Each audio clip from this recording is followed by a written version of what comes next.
Hello दोस्तों, स्वागत है आप सभी का अपने यूट्यूब चैनल स्टूडेंट टीचर पे। दोस्तों, आज के इस वीडियो में क्लास 10th के गणित का पहला चैप्टर यानी कक्षा 10वीं के गणित का पहला अध्याय जो है वास्तविक संख्याएं, उसको हम समझेंगे बिल्कुल बेसिक से। अगर आप सीरियसली तैयारी कर रहे हैं तो कॉपी कलम लेके बैठिए ताकि आप साथ साथ नोट्स बना सकें। और ये वीडियो आपके लिए बहुत इंपॉर्टेंट है बोर्ड एग्ज़ाम के लिए। आज हम इस टाइप से समझने वाले हैं कि वास्तविक संख्याएं क्या है, ये डायग्राम के माध्यम से समझेंगे। ठीक है, दोनों को हम बाद में समझाएंगे, पहले इसका बेसिक्स समझ लेते हैं। ठीक है, तो चलिए वीडियो को स्टार्ट करते हैं।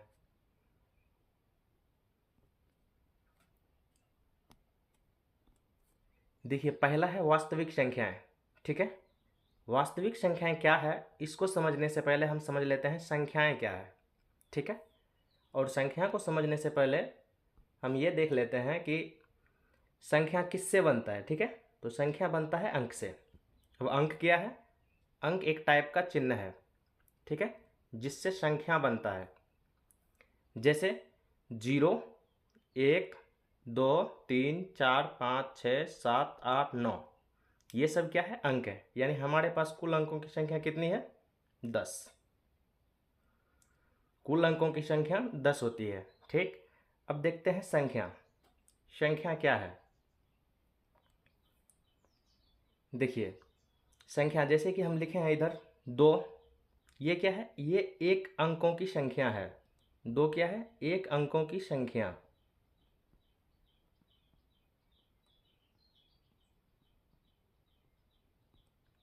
ये एक अंकों की संख्या है। जैसे 18, इसमें ये संख्या तो एक है बट इसमें डिजिट 2 है। ठीक है, तो ये 2 अंकों वाली संख्या है। ठीक, और ये 721, ये 3 अंकों की एक संख्या है। जैसे अभी जो वर्ष चल रहा है 2026, ये क्या है? ये भी एक संख्या है जो 4 अंकों की संख्या है। ठीक है, 4 अंकों की संख्या है।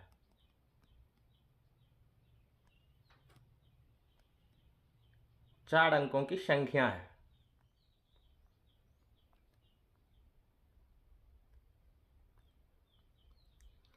देखिए, संख्याएं कई प्रकार की होती है। ठीक है, इसको हम एकदम बेसिक से समझेंगे। संख्याएं कई प्रकार की होती है, तो चलिए देखते हैं कौन कौन सी है। ठीक है, देखिए, पहला है प्राकृत संख्या।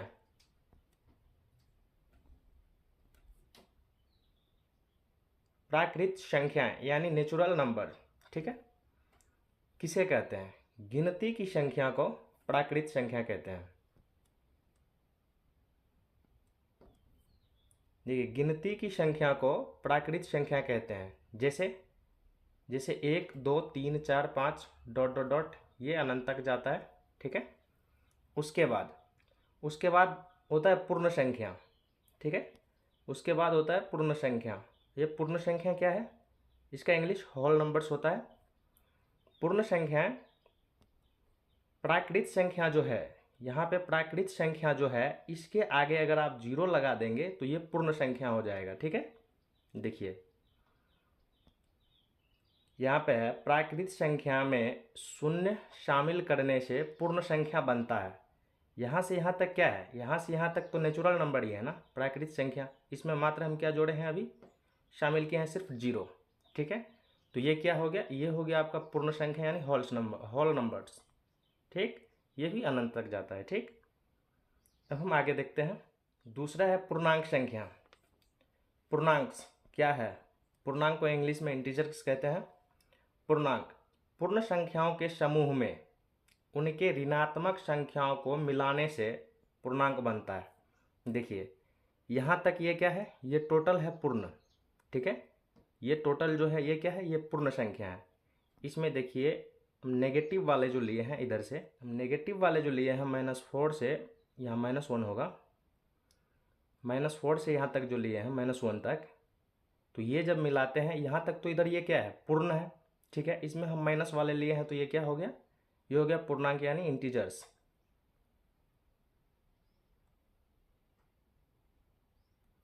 यहाँ तक समझ में आ गया? देखिए, दो पूर्णांकों का योग हमेशा एक पूर्णांक होता है। ठीक है, प्रत्येक पूर्णांक एक परिमेय संख्या होता है इसको हम आपको डायग्राम पे बढ़िया से समझा देंगे, ठीक है। अब आगे देखिए, आगे है अभाज्य संख्याएं यानी रूट संख्या। प्राइम नंबर क्या है? देखिए, जिस संख्या में एक या खुद उस संख्या को छोड़कर किसी दूसरे संख्या से भाग ना लगे उसे क्या कहते हैं? अभाज्य या रूट संख्या कहते हैं, ठीक। जैसे देखिए, जैसे 2 है, 2 में किससे भाग लग सकता है? या तो 1 से या तो 2 से, ठीक है।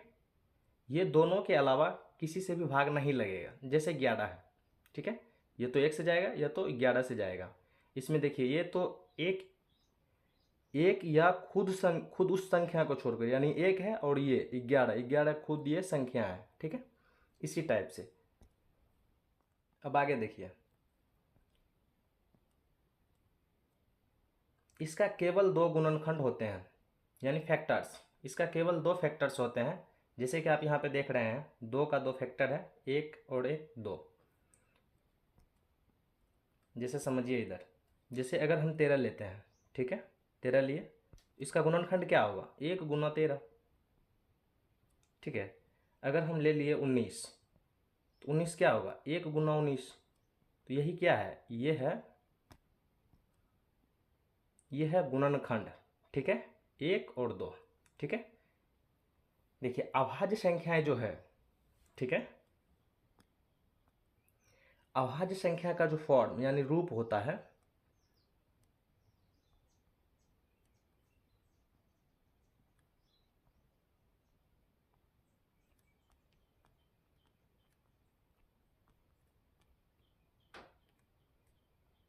वो होता है 6 के +-1, ठीक है। ये होता है अभाज्य संख्या का रूप।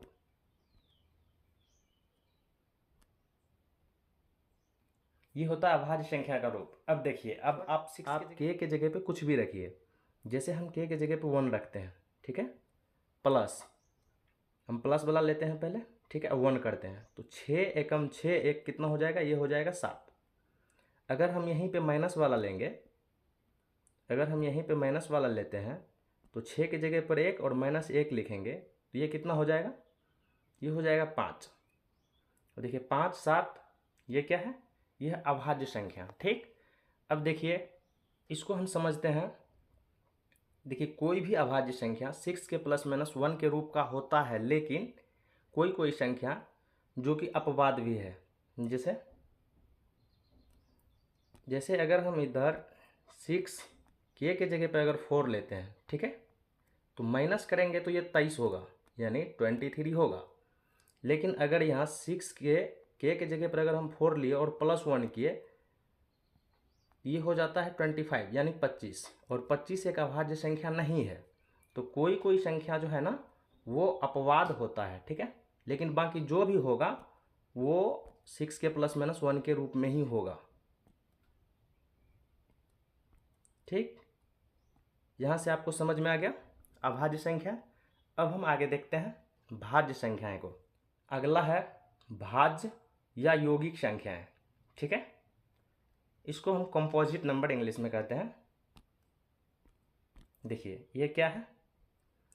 जिस संख्या का 2 से अधिक गुणनखंड हो उसे भाज्य या यौगिक संख्या कहते हैं, ठीक है। जैसे यहाँ देखिए आप, जैसे क्या है? 4 का कितने गुणनखंड हो सकता है? जैसे देखिए 4 है, 4 का गुणनखंड क्या हो सकता है? 1 2 4, 3 गुणनखंड, कम से कम इसका 3 गुणनखंड होना चाहिए, ठीक है। यहाँ लिखा हुआ इसका कम से कम 3 या उससे अधिक गुणनखंड यानी फैक्टर्स होना चाहिए, ठीक है। जैसे आप 6 लीजिए,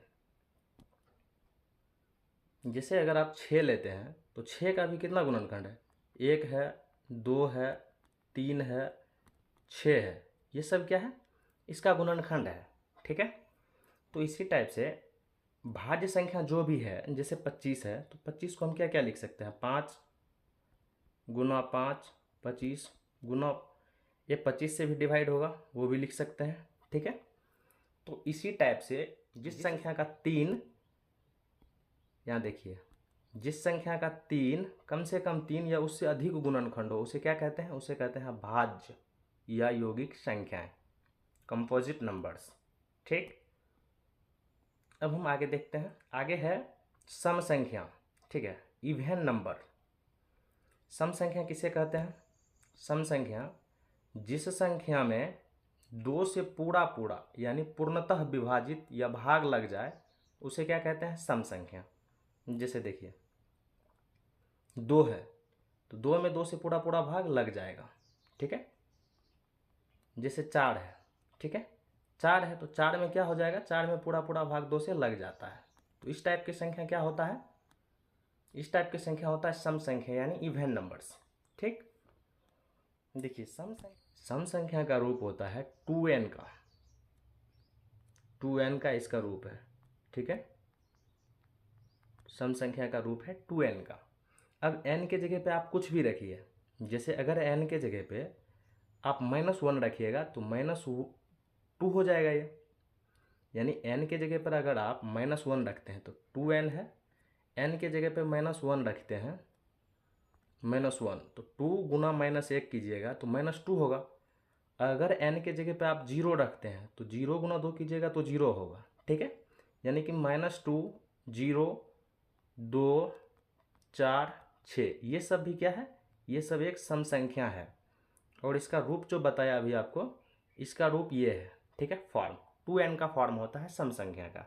ठीक है, अब हम आगे देखते हैं।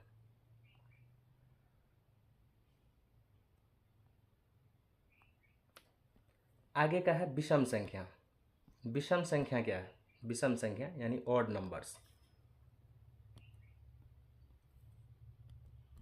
विषम संख्या जिस संख्या में दो से पूरा पूरा भाग ना लगे उसे क्या कहते हैं? विषम संख्या। इसका फॉर्म होता है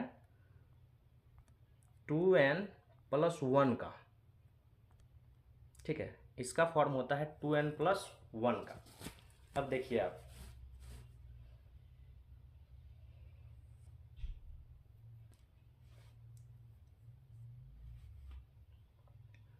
जैसे अगर आप 2 n के जगह पे कुछ भी रखिए, n के जगह पर अगर 1 रखते हैं तो 2 1 कितना हो जाएगा? 3 हो जाएगा। अगर यहाँ +-1 कर दीजिए। ठीक है, अगर 2 के जगह n के जगह पर अगर आप 3 रखते हैं, ठीक है, 3 रखते हैं, 2 3 6, 1 कितना हो जाएगा? ये हो जाएगा 7। अगर माइनस कीजिएगा तो कितना हो जाएगा?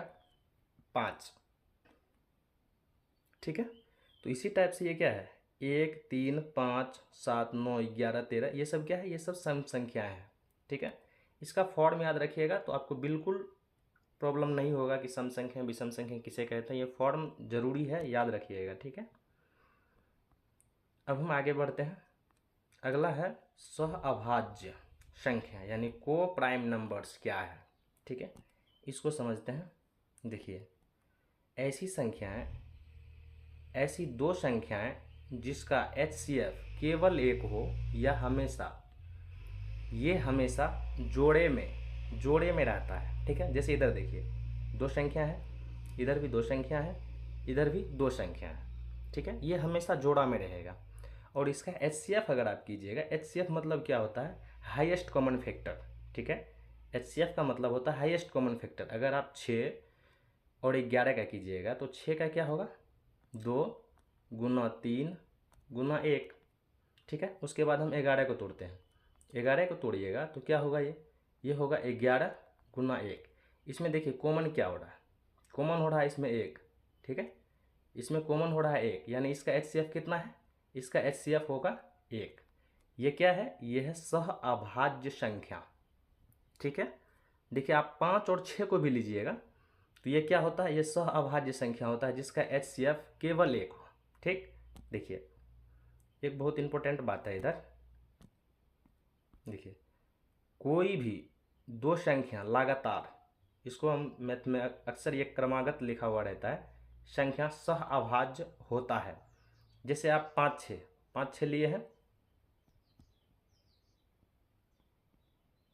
ये क्या होगा? ये होगा सहअभाज्य संख्या। ठीक है, क्योंकि इसका HCF कीजिएगा तो इसका HCF एक ही आएगा। ठीक है, इसका HCF एक ही आएगा। लेकिन ध्यान रहे, अगर आप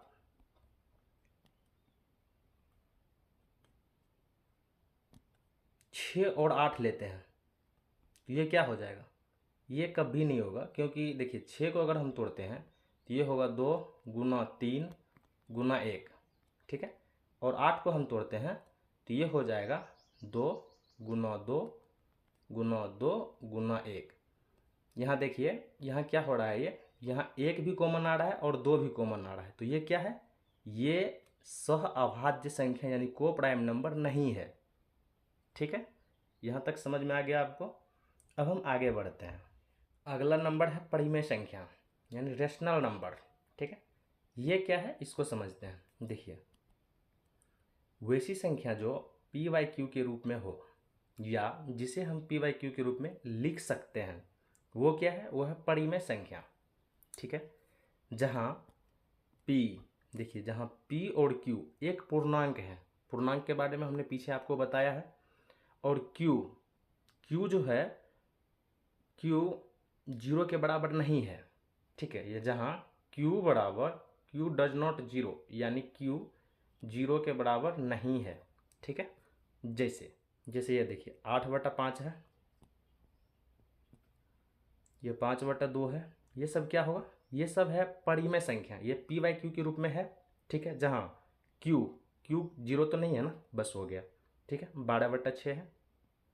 यहाँ देखिए रूट वाला भी आप कहिएगा रूट में भी है, तो रूट 36 का कीजिएगा तो रूट 36 का वर्गमूल होता है 6, ठीक है। 4.5 भी क्या है, एक परिमेय संख्या है, क्योंकि ये पॉइंट जाएगा नीचा 10 आएगा, 9 × 5 = 45 और 2 × 5 = 10, ये भी क्या है, ये सब एक परिमेय संख्या है, ठीक। चलिए अब कुछ जान लेते हैं इसके बारे में। देखिए परिमेय संख्या दो परिमेय संख्याओं के बीच अनगिनत परिमेय संख्याएं होती है, ठीक है। इसको हम संख्या रेखा पे आपको बिल्कुल बढ़िया से समझाएंगे। और परिमेय संख्या को एक परिमेय संख्या के साथ जोड़ घटाओ गुना भाग करने पर परिमेय ही आएगा, यानी परिमेय संख्या को आप परिमेय संख्या के साथ जोड़िए घटाइए कुछ भी कीजिए वो परिमेय संख्या ही आएगा, ठीक है। अगला देखते हैं, अगला है अपरिमेय संख्या, ठीक है। अगला क्या है, अपरिमेय संख्या। अपरिमेय संख्या का इंग्लिश इरेशनल नंबर होता है। अब अपरिमेय संख्या है क्या, देख लेते हैं। वैसी संख्याएं जिसको पी वाई क्यू के रूप में नहीं लिख सकते हैं, ठीक है, और ना ही पी वाई क्यू के रूप में लिखना संभव हो, उसे अपरिमेय संख्या कहते हैं। जहाँ पी और क्यू दोनों पूर्णांक हो और क्यू बराबर डज नॉट यानी क्यू डज नॉट 0 यानी क्यू बराबर 0 नहीं हो, ठीक है। ये है क्यू डज नॉट 0, ये है, ठीक है। यहाँ देखिए जैसे ये अधिकतर रूट में रहेगा बट उसका वर्गमूल नहीं होगा, ये अधिकतर वर्गमूल के चिन्ह में रहेगा, उसका वर्गमूल नहीं होगा। जैसे √2 है तो इसका वर्गमूल क्या होता है 1.414 ... इसका अंत ही नहीं होता है, ठीक है, ना ही ये रिपीट होता है। इसको हम आगे समझाएंगे बढ़िया से, ठीक है। जैसे √5 है इसका भी वर्गमूल नहीं होता, √11 है इसका भी वर्गमूल कंप्लीटली नहीं होता है, ठीक है। इसीलिए ये सब किस में जाएगा, ये सब जाएगा अपरिमेय संख्या में जाएगा, ठीक। देखिए एक पॉइंट है, एक परिमेय संख्या के साथ अपरिमेय संख्या का जोड़ घटाव हमेशा अपरिमेय होता है, ठीक है। अपरिमेय संख्याएं भी अनगिनत होती है, ठीक है। दो अपरिमेय संख्या यानी कि इधर देखिए, दो अपरिमेय संख्या यानी इरेशनल नंबर, ठीक है, जोड़ने या घटाने या कुछ भी करने पर कुछ भी हो सकता है, ठीक है, इसका कोई गारंटी नहीं है। अब हम आगे बढ़ते हैं।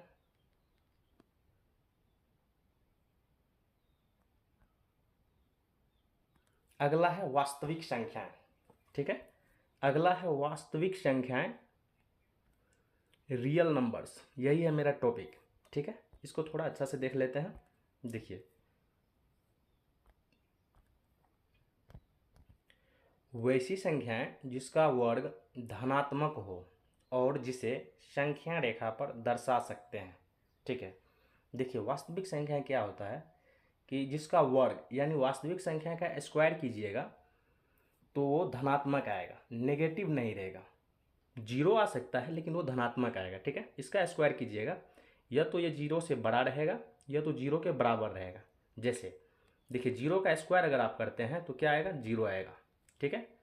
ये जीरो के बराबर या जीरो से बड़ा और बाकी बात आप किसी का भी स्क्वायर कीजिए तो ये क्या होगा, ये प्लस में रहेगा यानी धनात्मक में रहेगा, ठीक है। और उसके बाद क्या है, प्रत्येक वास्तविक संख्या या तो परिमेय या अपरिमेय होगा, ठीक है। अब थोड़ा हम देखते हैं उसको, जो डायग्राम हम बनाए हैं उसको समझ लेते हैं, ठीक है। देखिए डायग्राम में क्या है, अभी जो हमने आपको सिखाया उसको बढ़िया से देखिए। प्राकृत संख्या है ये जो येलो कलर में है ये क्या है, ये है प्राकृत संख्या, ठीक है। ये प्राकृत संख्या है। उसके बाद इसमें एक जीरो लगाइएगा तो ये क्या हो जाएगा, ये हो जाएगा पूर्ण संख्या, ठीक है। सेम चीज़ है, इसमें एक जीरो लगाइएगा, पूर्ण संख्या। अब देखिए पूर्ण संख्या में यहाँ तक इधर क्या है, ये है पूर्ण संख्या, इधर माइनस वाला लीजिएगा तो ये पूर्णांक में आ जाएगा, ठीक है। ये रेड वाला जो भी है यहाँ तक पूरा नीचा तक ये सब क्या है, ये सब पूर्णांक में आएगा, ठीक है।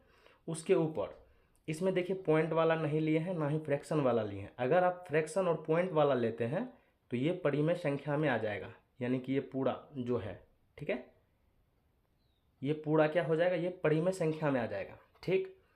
जो डिवाइड हो जाता है वो परिमेय संख्या में आएगा, जो नहीं होगा, जो जिसका अंत भी नहीं होता है उसको हम अपरिमेय संख्या में लाते हैं, ठीक है। वो अपरिमेय संख्या होता है, जो डिवाइड नहीं होता है ना ही रिपीट होता है वो अपरिमेय संख्या में आता है। यानी कि यहाँ पे आप देख सकते हैं कि वास्तविक संख्या जो है ये परिमेय, वास्तविक संख्या का ही पार्ट है ये परिमेय संख्या और अपरिमेय संख्या, ठीक है। यहाँ तक आपको समझ में आ गया। इसको हम थोड़ा संख्या रेखा पे भी देख लेते हैं, ठीक है। देखिए संख्या रेखा, जैसे ये क्या है, ये है संख्या रेखा, ये 0 1 2 3, इधर ये अनंत तक जाएगा, इधर भी -1 -2, ये भी इधर अनंत तक जाएगा, ठीक है। इसमें क्या होता है कि इधर का जो संख्या है ये वाला, ये हो जाएगा आपका प्राकृत संख्या यानी नेचुरल नंबर, ठीक है। इसमें अगर आप जीरो ऐड कीजिएगा तो ये हो जाएगा आपका होल नंबर, ठीक है। अगर इसमें आप नेगेटिव वाला भी लीजिएगा, ठीक है, तो ये टोटल आपका क्या हो जाएगा, ये हो जाएगा टोटल पूर्णांक यानी इंटीजर्स, इसको हम जेड से डिनोट करते हैं, ठीक। अब देखिए अगर आप पॉइंट वाला उठाते हैं, इसके पॉइंट बीच बीच वाले, ठीक है, तो वो आएगा आपके परिमेय संख्या, ठीक है। यानी पॉइंट वाला अगर हम लेते हैं, जैसे यहाँ पे है 1.5, यहाँ पे 1.5 है, जैसे यहाँ पे 1.5 है, ये सब किस में आएगा, ये सब आएगा परिमेय संख्या में। 1.5 है, ठीक है, 2.25, ठीक है, इस टाइप का है, तो ये सब आएगा आपका परिमेय संख्या में, ठीक है। तो चलिए तब तक के लिए जय हिंद। अगला वीडियो हम और लाएंगे।